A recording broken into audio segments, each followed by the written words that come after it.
separated from their mothers recently. Some have been in the institution for a few weeks. Some have passed through several institutions where they received little or no mothering. The most seriously affected children were selected for filming. They are always to be found among those with the longest histories of institutional living, during which they had passed through many hands. Medical examination shows no physical lesion that would explain their condition. Most of them have reached a point where their capacity for affectionate relationships has been seriously impaired. They have withdrawn from contact with the outside world. Indeed, love and kind mothering cannot help them, since their painful experiences of repeated separation or lack of any stable relationship forces them to reject it. Psychotherapy is needed to help them overcome their isolation before they can regain sufficient trust in people to build relationships. The first part of this film shows typical cases of severe deprivation. The second part shows the progress made under psychotherapy.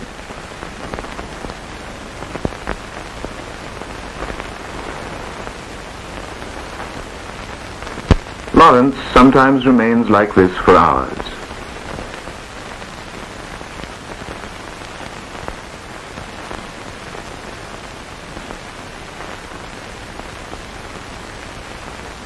He watches everyone. He seems to be waiting. For whom?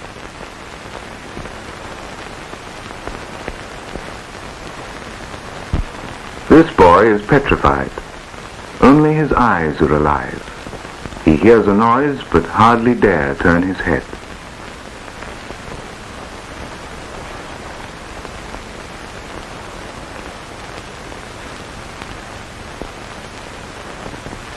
Hello, Lawrence.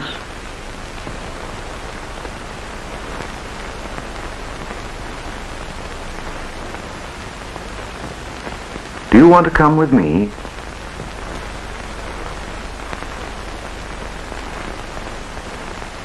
He remains stiff and remote, not even looking at the person holding him. He wants something. He doesn't know what. He doesn't mind being put back to bed. Here or there, what does it matter? He makes no protest at being left alone. Nothing seems to have... And this child just stays like this all the time.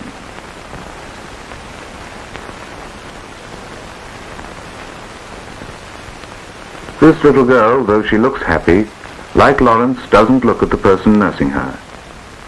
It seems impossible to make contact.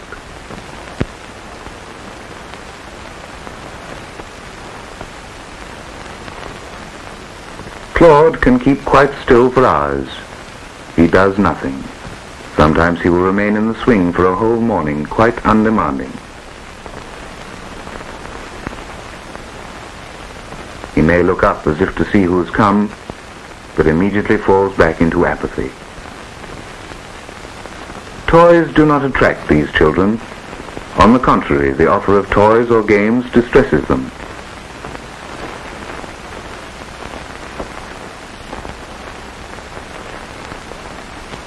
If approached, they shrink into themselves, like this boy.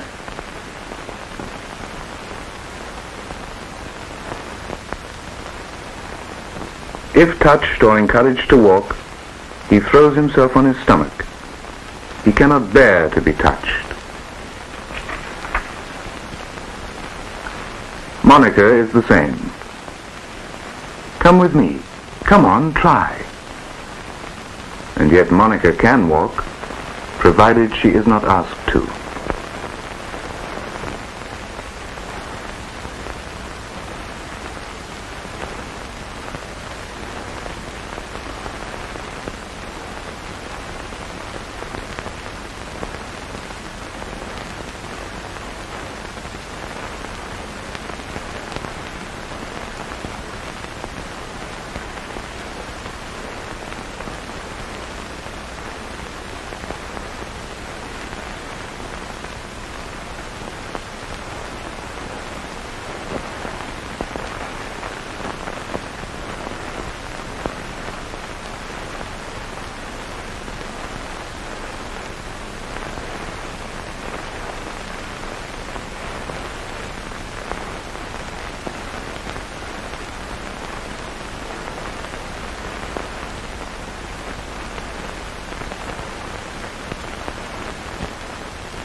Some are still aware of the outside world. Some are completely withdrawn.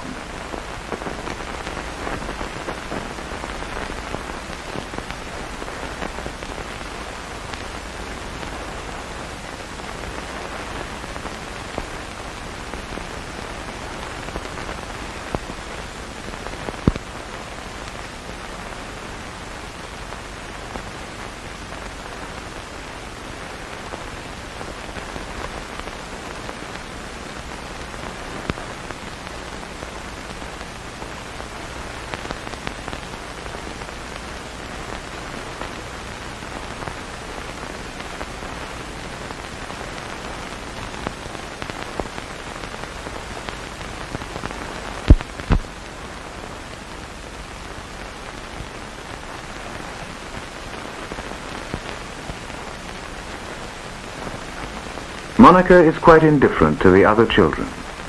She never plays or associates with them. She just cannot be drawn out of herself. She is also very backward, to the point of being thought mentally defective. In order to make a diagnosis, Geneviève Rappel observes and studies her reactions.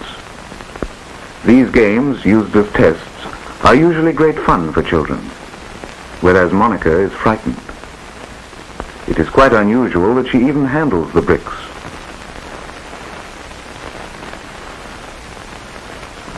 A little difficulty, and she is discouraged completely, after which she refuses all activity. She is quite prostrate. She is still very aware, however. One feels her whole being is stiff and ready to shrink back further into herself at the least interference. She is encouraged to walk, but cannot bear to be touched.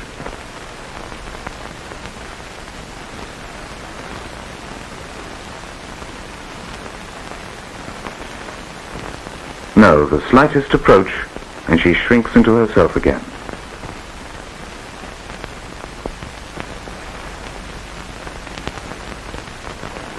Insistence fails completely.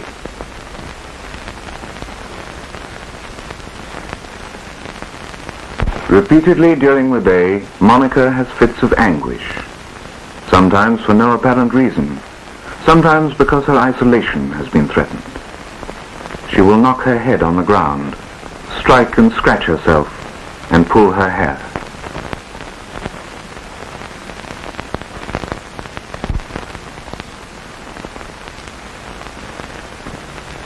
Nothing consoles her. This state may last for half an hour. She calms down at last when left alone.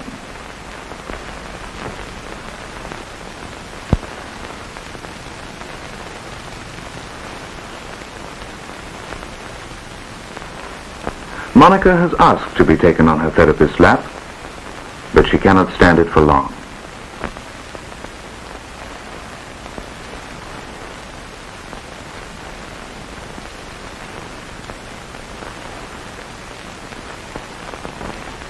She seeks refuge in her attitude of escape, but she is no longer prostrate. She even dares to make contact with her eyes.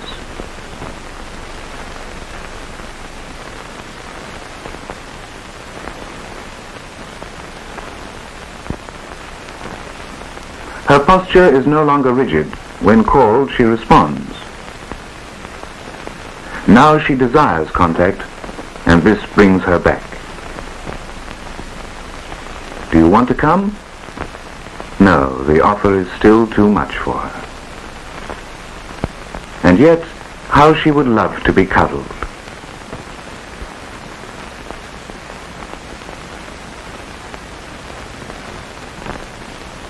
She dare not risk giving affection to people, though she longs to. See the tender look on her face as she rubs herself against the wall.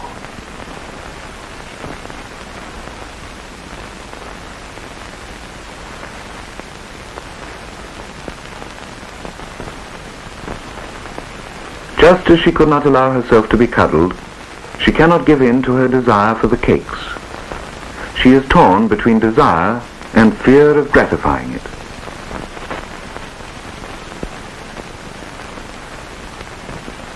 She cannot bring herself to take the cakes. What she really wants is the bottle.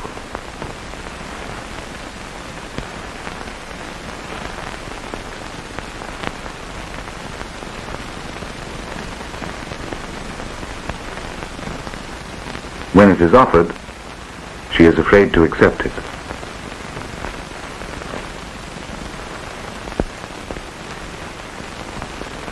But she comes back to her therapist.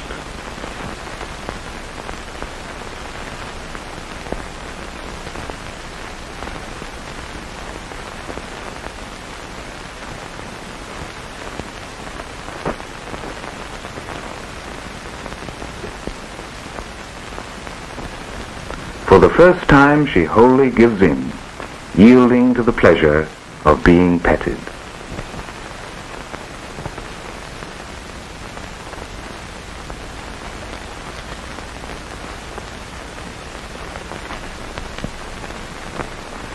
Now Monica wants to be picked up.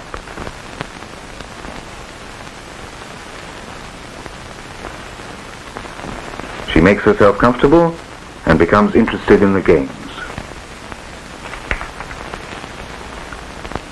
Monica always holds a piece of paper, which seems to give her protection. She never lets it go far away.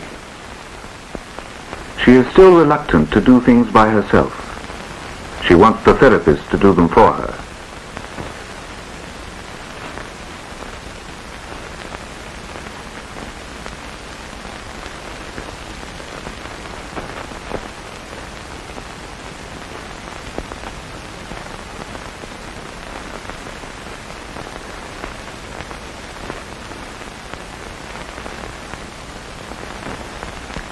See what happens when her paper is knocked down.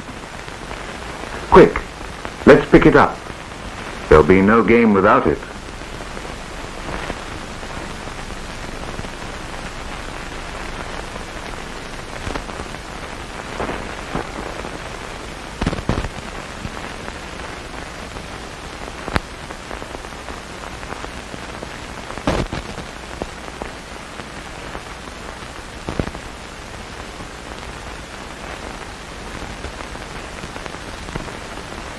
Now Monica looks a real little girl. She can even tear up her protective paper and still seem quite at ease.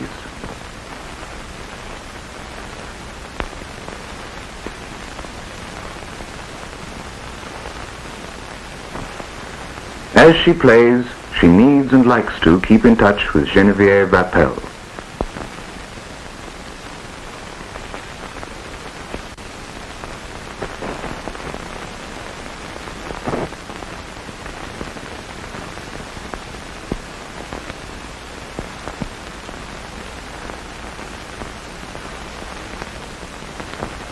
Sometimes she is still overwhelmed by a brief spell of anxiety. She hesitates, but it is soon over.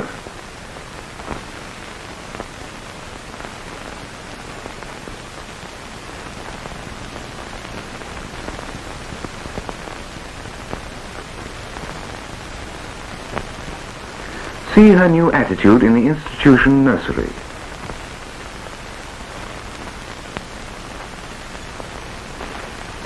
She begins to be able to enjoy physical activity, but she is still passive and has to be stimulated.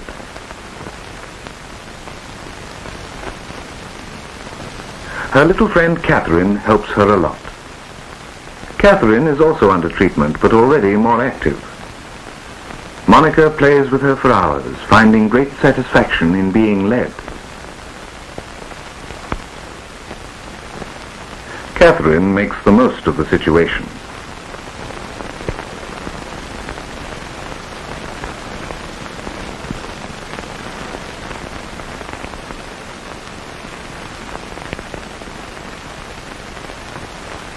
Monica still needs encouragement. She needs help even for things she likes. Come on, have a slide.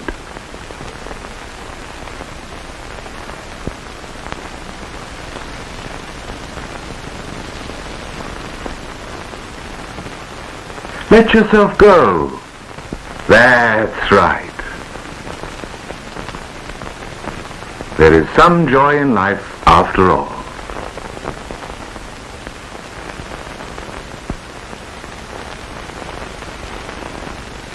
Now Monica chooses her own games and can play by herself.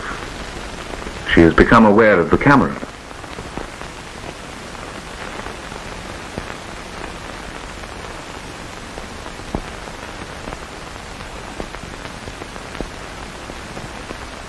She easily joins in with others in the group and is reaching out to make contact.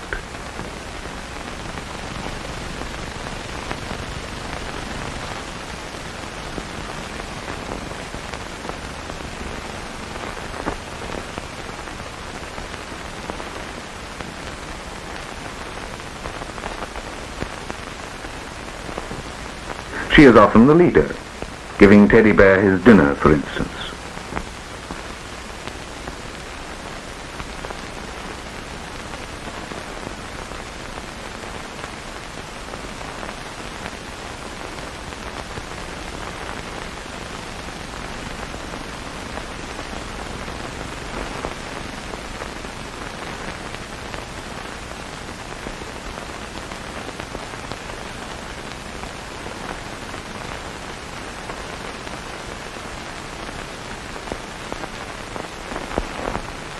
Her approach to adults is easier now.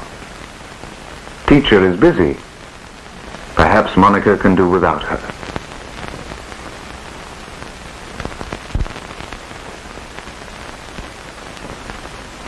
Goodbye.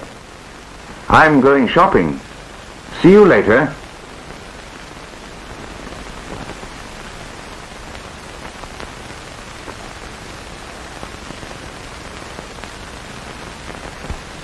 Deprived of her mother, Monica passed through many hands and had no opportunity to form a stable relationship.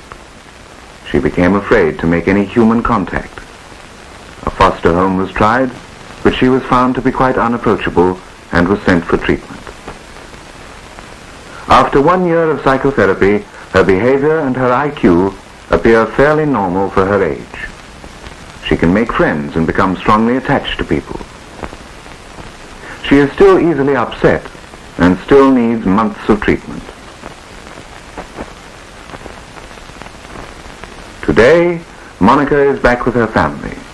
She is much better, but only time will show whether this recovery is maintained.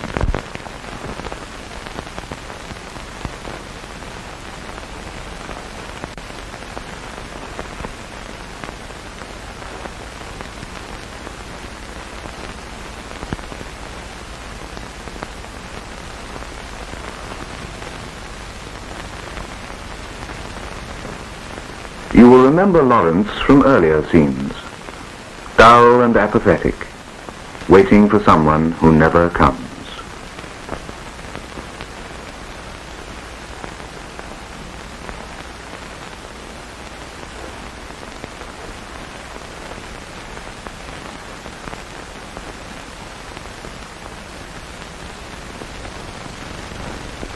After 4 months' treatment, he likes playing.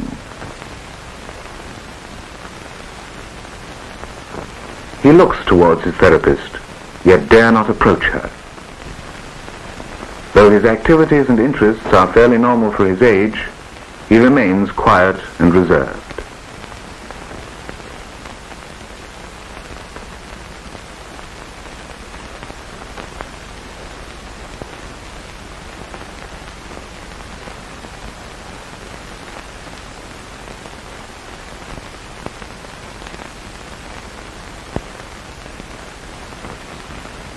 Sickly, pale and weak, Jack does this all day long.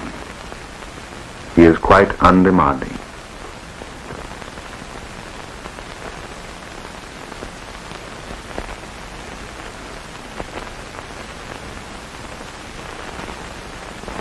Ten months later, after 5 months' treatment, you can see his improvement. The improvement began as soon as he was able to form a relationship with his therapist. He grew and put on weight, although his diet and conditions remained the same.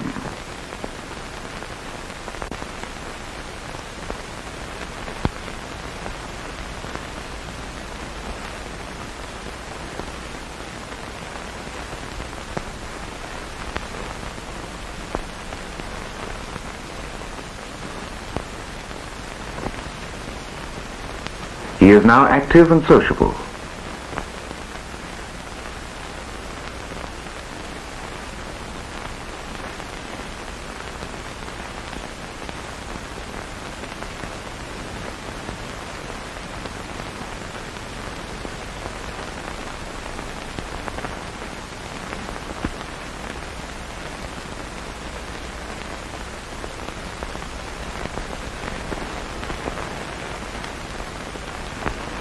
He can play alone. He likes sharing his experience too.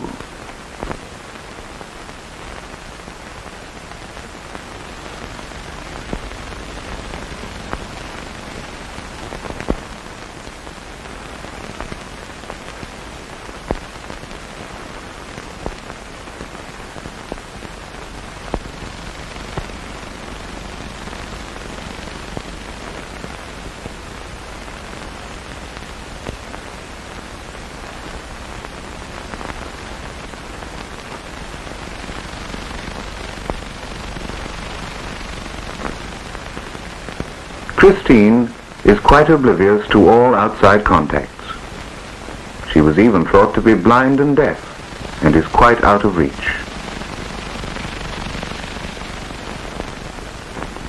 All her movements are abnormal, but there is no organic lesion to explain this.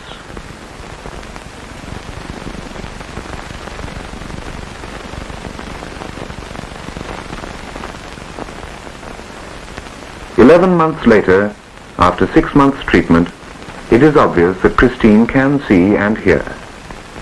She has become conscious of the outside world.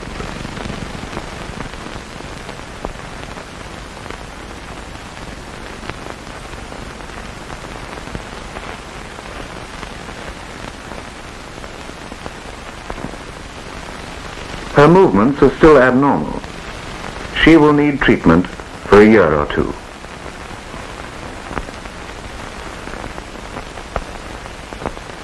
This film has no end. These children will go on, they will grow up. Some of them have returned to normal family life. Others will follow. For all of them, life has been opened up again. How lasting their recovery will be after such damage at this critical age, we can only know in the future.